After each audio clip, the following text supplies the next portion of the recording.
ఈయన యాక్టర్ సూర్య భగవాన్, ఈయన చాలా సినిమాల్లో చూసుంటాం. ఈయన కూడా ఇప్పుడు కన్ఫర్మేషన్ అయితే ఇచ్చాడు.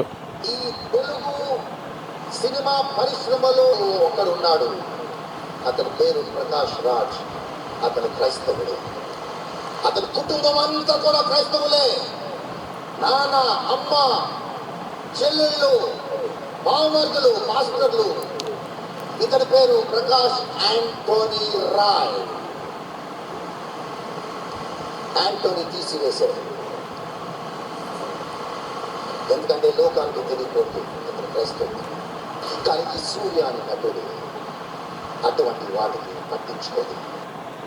ప్రకాష్ రాజ్ పేరు ప్రకాష్ యాంటోనీ రాజ్ అంట. యాంటోనీ తీసేసినాడంట. మొత్తం ఆయన ఫ్యామిలీ అంతా క్రిస్టియన్సే అంట, పాస్టర్స్ అంట. ఇప్పుడు ఇతను క్రిస్టియన్ అవ్వడం వల్ల నాకేం ప్రాబ్లం లే, కానీ క్రిస్టియన్ అయ్యి ఉండి నాస్తికుడు అని చెప్పుకుంటున్నాడు కదా, అది ప్రాబ్లం. ఇప్పుడు మోడీని క్రైస్తవులైనా ముస్లిమ్స్ అయినా ఎవరైనా ప్రశ్నించవచ్చు, కానీ ఆయన ఏదన్నా తప్పు చేసినప్పుడు ప్రశ్నించాలా. ఏం తప్పు చేశాడో చూపించి ప్రశ్నించాలా. ఏ తప్పు లేకుండా ఏమీ మీకు చెప్పడానికి ఏం లేకుండా ఊరికే తిట్టమని కాదు. ఆయన ఇప్పుడు మోడీ ఏదైనా తప్పు చేసినాడు, మీకు క్రిస్టియన్స్కి ఏమైనా చేసినాడు, అది చెప్పండి.